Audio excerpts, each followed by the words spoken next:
and then you bring in a sculpture, and then you use it as a surface of projection. Yeah, I think the sculpture, I don't see it as a sculpture. I see it as, in a way, the performer, because we scanned her. So I don't see it, I think in a way, calling it a sculpture, or for me, to think of it as a sculpture for me was banal almost. I think the fact there was a scan of her, which was the point, it made it more exciting for me and more, let's say, peculiar that she was absent but yet she was present. So in a way, for me, she became, it became like sort of, you know, in a way, it shows that she's missing. And for me, that you look at that to sort of almost try to, you're searching for her in a way by looking at that. So somehow for me, it felt exciting. If it was only a sculpture, if I saw it like that, I wouldn't have done it. So it was much more about her presence. It's also a physical thing that happens that you mentioned before about the clothing being like a fusing of the clothing and the body, like the whatever you call it, falls down on the side. It's not quite hair, it's not quite hat, yeah. And then when it's made of the same material as the face and the body, then it's all one. So it makes this pure sort of hybrid thing. Yeah, but it was, you know, I mean, super intentional, nothing accidental. Okay. I thought I saw another hand, maybe not. This one. Actually, something when we're talking about Istanbul and how it's very much meeting point between different cultures and love and that really, this kind of reminded me of another piece, well, the piece here is a component. Some of its components are video art, and it reminded me by a piece by Shirin Chat called President. I don't know if you've seen it. It's again some of the subject matter is song and performance, but in that case it's more polarized. A woman singing and a man singing, and it really, I think some of the piece parts of the piece that you're showing really reminds me of that, and I want you to know whether you think that that's related to this type of work. Do you know this piece? I think that her piece was about the fact that women can't perform. Yes. I don't think what I'm doing has anything to do with that, because I think it was the kind of polarities I was looking at was not so much about gender. It was much more about really, because it's really a documentation of something she could have done live.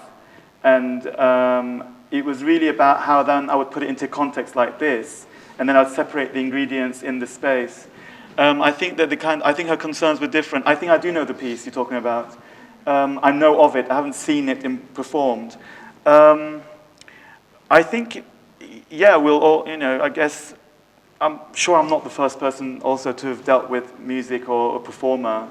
So I think I guess I had my own perspective on it, but I do know about the piece, and it is, you know, I do find her work really interesting. Yeah, because women aren't allowed to perform in public in Iran, you know, which sucks. So, and they are not allowed to perform the religious prayer either, obviously, which I find peculiar as well. So I think, but yeah, I do know the piece. If you've said that, oh, sorry. Yeah, absolutely.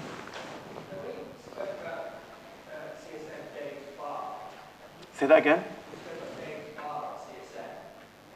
Dave's Bar, yes. Yeah. Did you ever, I noticed some people sometimes hide and run away from security guards and stay and work for the night. Oh yeah, I did that. I did it, yeah. You'd sleep under the pancasing table and he wouldn't be able to find you. Yeah, you had to do it. Sorry?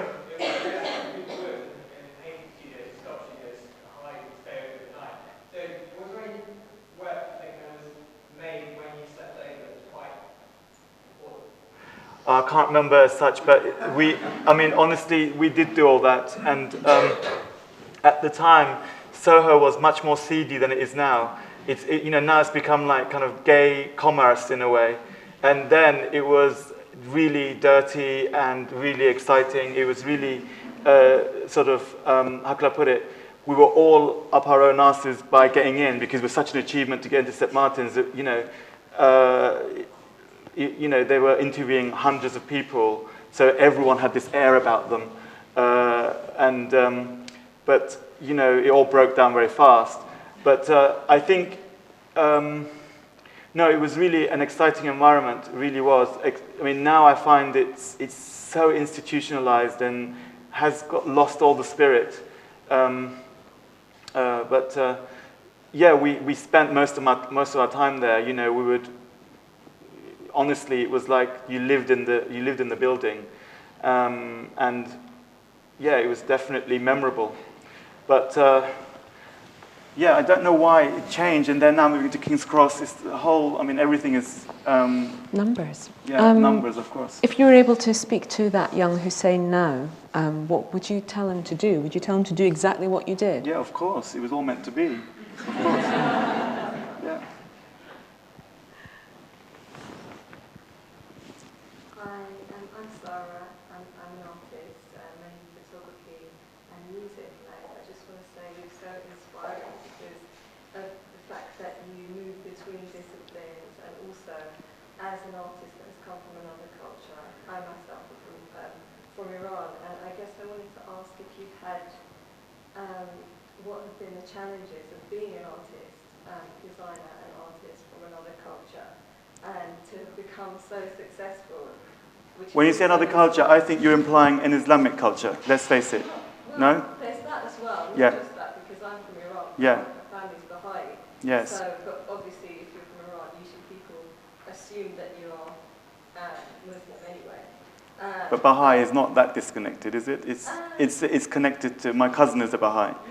But it is connected, yeah. It's from Iran. It's Yes. from Iran. They say that men and women are equal. Yeah, sure. No, it's fantastic, yeah. Persecuted in Yeah. Iran. There's lots of Baha'is in Cyprus that have lots of... That's right, because I'm from Cyprus, yeah. Yeah. So, I'm so inspired, and you're such an exciting artist, and, you know, the show at the Design Museum completely just, you know, probably the most amazing thing I've seen in years, because of the fact that you dealt with identity and, you know, different things, and you did it in different ways. Mm-hmm. And I myself don't see a specific discipline as being, see myself tied to that. And but I have also found that people have tried to pigeonhole you, or tried to say, you know, are you a this or are you a that? Are you a photographer? Are you a musician? Are you a painter? Are you know? So I love the fact that you've been so courageous in, you know, you seem to have managed to avoid pigeonholing, haven't you? Yeah. Well, to answer your first question about being from a different culture, I really consider myself now as a Londoner because most of my life has been here. But yes, I'm Turkish Cypriot, and I'm really excited about the whole family side especially. But I never thought of myself as, I mean, going back to the alienness or the extent of alienness due to sort of religious discourse and all that, I never considered myself really any different until all these issues came to the surface. So until then, I never even thought about it. I didn't even think, like, until, you know, 9/11, that my name was Hussein. Oh, what does that mean? You know, and I think it's only since it's come to surface that you become aware of people saying things like, oh, I thought you'd be a lot darker. You're white, how come? And, you know, things like this. And I said, well, have you come to the region where we come, you know, where we're from? You see, there isn't really one look. So I think, you know, really it's, for a start, I never thought about it until it became an issue. Secondly, about being pigeonholed, I think, yes, I do think I am quite, like, I really just do my own thing. And I'm not so concerned about being pigeonholed or being called whatever, you know. I think that if you do something with real passion or real belief, I think that takes over anything else. And I think that, you know, in a way, I've been also quite persistent about certain things that maybe I thought that, you know, I see time runs out very fast, therefore I get quite, I say to myself that I always have to execute my ideas and not let them just stay there.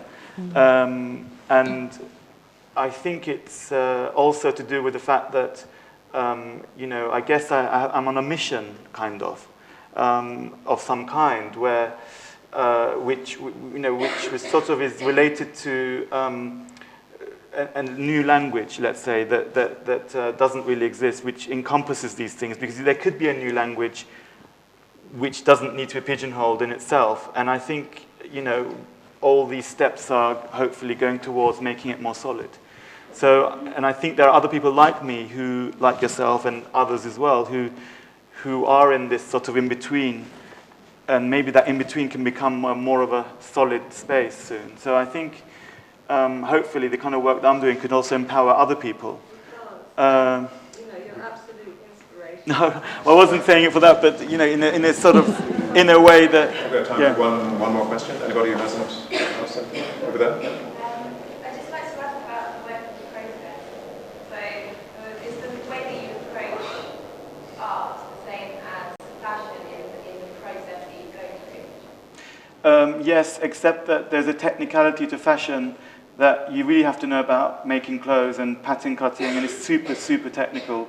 And you have to know how to fit, and you have to know about seams and proportion. And but in terms of the ideas, they're the same ideas. I really can base, I can do a film or an installation based on an idea. I can also do a collection. But fashion is super technical, and you can't just sketch and not know how to make it. So often when I sketch something, I also know how I want to make it. And I think,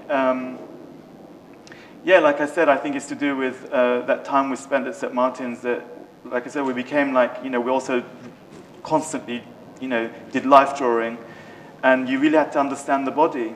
I find sometimes when product designers make things for the body, for instance, I think I always feel they don't understand the body. It always looks quite masculine or something, and it doesn't look right. So I think it's, for me they're all connected, but the technicality of making clothes is definitely something that you have to have. Penny, one more question? No, you've answered them all. Thank you. Thank you. Okay, well, thanks everybody. Penny's magazine, The Gentlewoman, is available in all bookstores, I guess, so get that. Oh yeah, and some bad ones. Hussein's mission is on view at Spring Projects for a month or so, and actually the Design Museum show, I think it's still on in Istanbul Modern. It's on Istanbul Modern until the 24th of October, I think. And then there's a large piece you're doing at the Royal Academy at the end of this year. Yes, how do you know? Yes. What we do. Yes, exactly. So see that. Do have another look at the exhibition. Have another look across the road at Tim Lee's exhibition if you have time. And our next talk is Marina Abramovich, who's showing here in a month's time. She's talking at the Tate Gallery on the 16th of October. So good to see you. Thank you for coming, and thank you both very much. Thank you.